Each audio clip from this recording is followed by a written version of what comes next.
Mom and Dad are signing the house to me. You get nothing.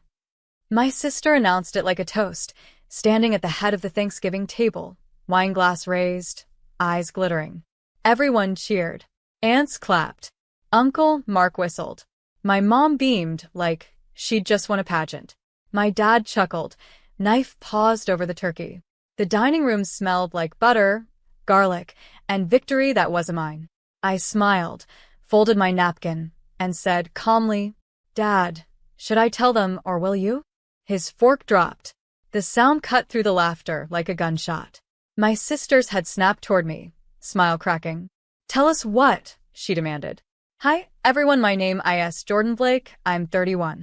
And if you think this story is about inheritance, it isn't. It's about the day my family finally learned who actually owned the roof over their heads. The house we were sitting in wasn't just any house. It was the house, the Blake family shrine. 2 stories of brick and ego, with the front porch swing everyone loved to photograph and the mortgage nobody but me had truly seen. I stared at my sister, Kelsey. Perfect hair, perfect teeth, perfect life Mom curated like a Pinterest board. Ever since we were kids, she was our golden girl, and I was the responsible one. Translation. She got the praise, I got the bills. Kelsey flicked her hair.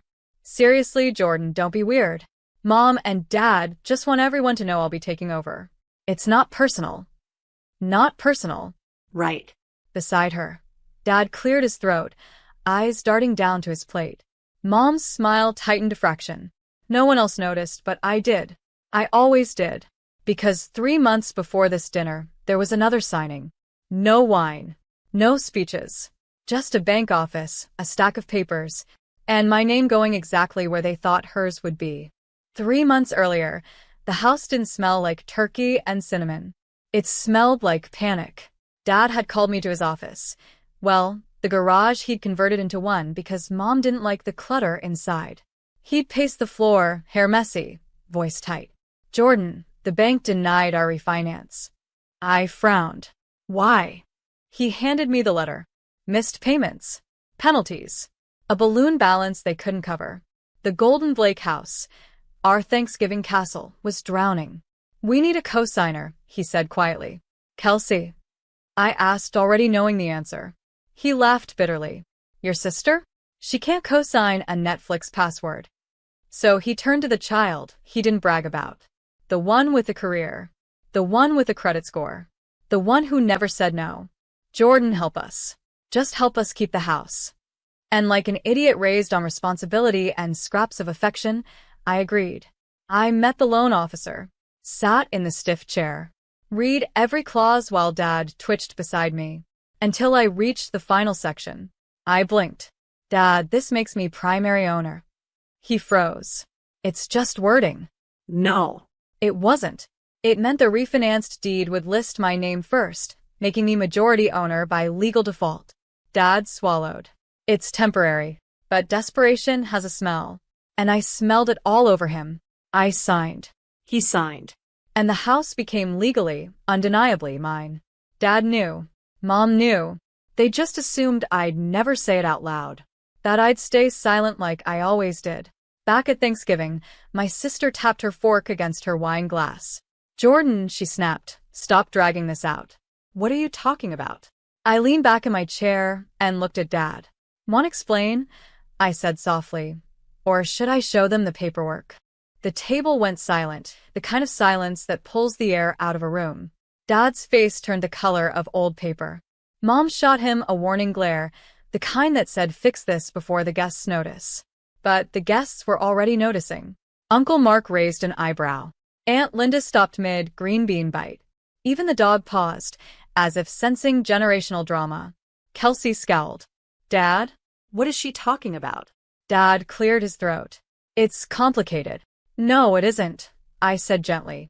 It's actually very straightforward. I reached into my bag and placed a slim folder on the table. The same folder Dad hoped I'd never use. The one with the crisp white pages and the bank seal embossed in blue. Mom hissed under her breath. Jordan, put that away. Why? I asked. You wanted an announcement. Let's make one. Kelsey shot up from her chair. Someone tell me what is going on right now. I opened the folder slowly, theatrically, not out of pettiness, but because after a lifetime of being silenced, controlled pacing felt like justice. This, I said, tapping the document, is the refinance agreement from August. I slid it toward the center of the table. Dad needed a cosigner. The bank required someone with actual income, good credit, and no outstanding debts. Kelsey frowned in confusion. So, Dad co-signed for you? I smiled. No, sweetheart. I co-signed for them. Dad muttered. Jordan, that's enough. I continued. This document lists the new owner of the Blake residence. I turned it around so everyone could see. Gasps ripple across the table. Because right there under primary owner was my name. Jordan L. Blake, 62% ownership. And under it, James and Laura Blake, 38%. Kelsey grabbed the paper with shaking hands. No. No, this has to be fake. Mom? Dad? Say something. Mom's face collapsed. Dad stared at the table like it had personally betrayed him. And then Kelsey screamed the only question left. What do you mean she owns the house? Kelsey's scream echoed through the dining room, bouncing off the chandelier like a fire alarm no one wanted to silence. The entire table turned into a row of stiff statues, forks frozen, mouths half open, eyes wide. Mom was the first to recover. She stood abruptly, smoothing her dress like she could iron over the truth. This is a misunderstanding, she said through clenched teeth. Jordan is exaggerating. I tilted my head, then read the document out loud. Mom's jaw tightened. She didn't reach for it. Dad didn't either. Kelsey snatched the deed again, scanning it with frantic eyes. She's the primary owner? How? Why? This is MY House. Funny, I said. Because 3 months ago, this your house was 3 weeks away from foreclosure. Gasps. A chair scraped. Uncle Mark coughed hard, choking on his wine. Kelsey blinked. For what? Dad shot me a death glare. Jordan, enough. No, I said calmly. Not enough. Just accurate. I slid another paper across the table. The bank's foreclosure warning. The red stamp was impossible to miss. Kelsey's voice cracked. Mom? Dad? You told me the house was secure. Mom swallowed. We didn't want to worry you. You didn't want to embarrass yourselves, I corrected. Dad exhaled sharply. We trusted you, Jordan. We thought you'd keep this private. Like you kept the truth private? I said. Like you kept her future private? Like you kept your debt private. Silence spread again. But this time it didn't feel heavy. It felt honest. Kelsey's eyes filled, not with sadness, but rage. So, you're kicking us out. Is that it? You're stealing the family home. I leaned forward, elbows on the table, voice steady. No, Kelsey. I didn't steal anything. I saved it. And I saved all of you from losing everything. I let the words settle, then added, soft but lethal. But since you made an announcement today, I guess it's time for mine too. Every head turned toward me. What announcement? Kelsey demanded. I smiled. The part Mom and Dad prayed I'd never say out loud. Every breath in the room felt suspended, like the walls themselves leaned in to listen. Kelsey slammed her palm on the table. Just say it, Jordan. What are you talking about? I folded my hands neatly, not rushing. Fine, I said. Let's talk about the other paperwork. Mom's face drained of color. Dad's hand clenched around his napkin until it tore. Because they knew exactly what was coming. I reached into the folder and pulled out a second document. The one they hoped I'd misplaced. The one they hoped I'd never understand. Dad whispered, Jordan, don't. I ignored him. This, I said, holding the paper up, is the letter the bank sent me last week. Kelsey frowned, confused. What letter? I slid it toward her. Read it. She skimmed the first line, then went pale. Notice of delinquent second mortgage, CO signer. Jordan Blake. She looked up, stunned. They took out another loan? On this house? Without telling you. I nodded. They used my credit, my signature, my income reports. They forged half the paperwork to make it look like I agreed. The table erupted into shocked gasps. Aunt Linda covered her mouth. Uncle Mark muttered, Holy wow. The cousins leaned in like they were watching a courtroom drama. Mom finally broke. We needed the money. Your father had medical bills, and the roof needed repairs. I held up a hand. Don't Lie. I pulled out the last page. A transaction record. The money hadn't gone to medical bills, or roof repairs, or emergencies. It went to Kelsey's wedding fund, Dress. venue deposit, hair and makeup, even her honeymoon. Kelsey's lips parted. They used your credit for MY wedding? I nodded. They planned for you to have the house and have me pay for it. Dad slammed his fist on the table. We had no choice. I met his eyes calmly. You had a choice. You just didn't choose me. Kelsey stared at the documents, voice trembling. So what now? I leaned back, letting the weight of the truth settle before I spoke. Now, I said softly, I tell you the part you're all dying to know. What I decided to do about it. I let the question hang in the air like smoke. Everyone watched me, even the cousins who usually buried their faces in their phones. Kelsey's fingers trembled around the documents. Mom looked like she might faint. Dad looked like he wanted to flip the entire table. I took a sip of water, slow, deliberate. Here's what happens now, I began. Dad jumped in. We'll fix it. We'll refinance again. We'll talk to the bank. You can't, I said. You're barred. He blinked. Barred. I slid another letter across the table. After the forged document surfaced, the bank flagged you both for mortgage fraud review. They're freezing your access until the investigation closes. Gasps. Mom covered her mouth. Kelsey whispered, Oh my God. I continued, calm, measured. And they asked me, the primary homeowner, how I wanted to proceed. Dad stiffened. You didn't tell them anything, did you? I didn't answer. Not verbally. Instead, I pulled out the final letter. This one carried weight. Even the envelope felt heavier. Kelsey's eyes darted. Jordan, what is that? I placed it on the table. A legal update, I said. The one you should all hear. Mom shook her head. No. No. You wouldn't, but I had. I opened the letter and read aloud. Effective December 1st, full ownership of the Blake residence transfers to the primary lender, Jordan L. Blake. All secondary parties are removed from the deed, pending investigation. Silence. Real silence. No forks. No breathing. No excuses left. Dad whispered, We lost the house. I nodded. You lost the house months ago. You just didn't know it until tonight. Kelsey's chair scraped back violently. You mean, Jordan owns everything? And we get nothing? I met her eyes. You got my credit, my money, my silence.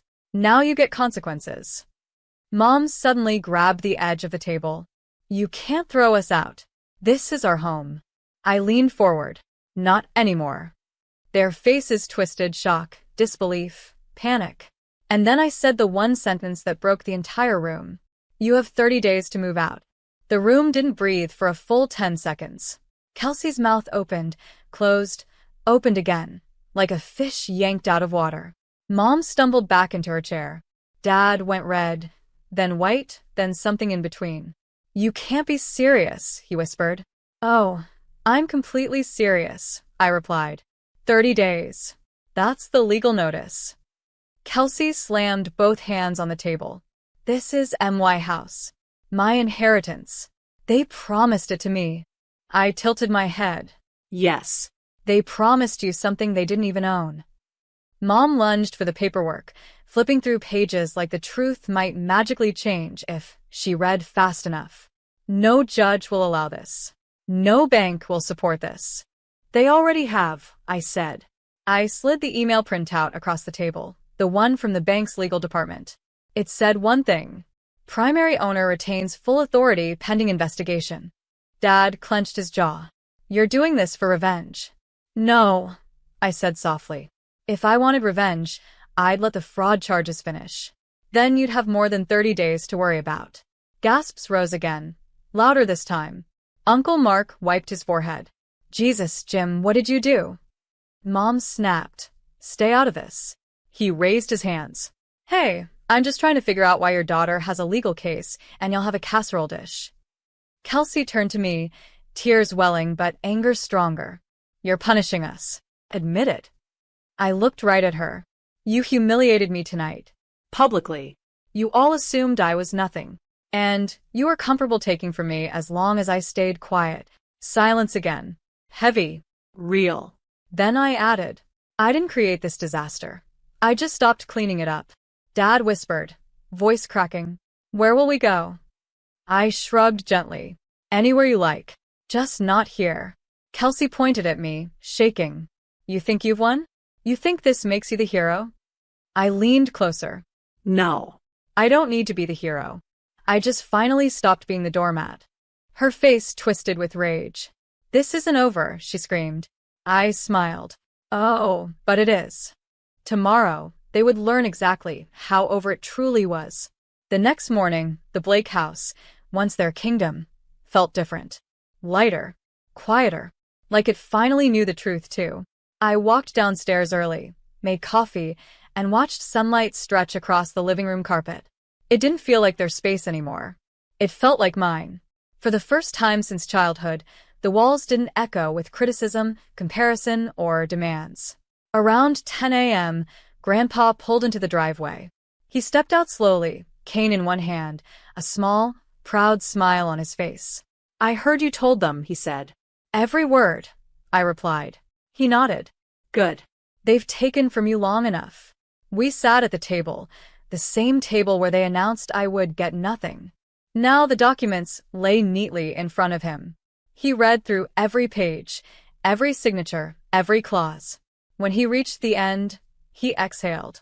Jordan, it didn't just save this house, he said. You reclaimed your life. We stepped outside onto the porch just as my parents pulled in. Mom's eyes were swollen. Dad looked like he hadn't slept. Kelsey wasn't with them. Mom rushed forward. Jordan, please. We raised you. We made mistakes, but we're family. You can't do this.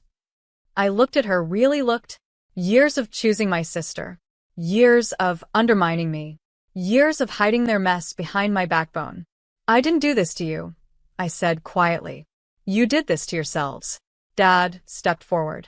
We have nowhere to go. You had somewhere, I said gently. You just assumed it would always be here, and that I would always pay. He lowered his gaze. Mom whispered. So, this is it? We're really being kicked out? I shook my head. No. You're being held accountable. Grandpa squeezed my shoulder. I'm proud of you, he said. As they turned back toward their car, defeated, I felt something uncoil in my chest, a weight I'd carried for decades. I closed the front door slowly, the click echoing like closure. Not revenge. Not cruelty. Just balance. This wasn't about a house. It was about finally choosing myself. And the peace that followed?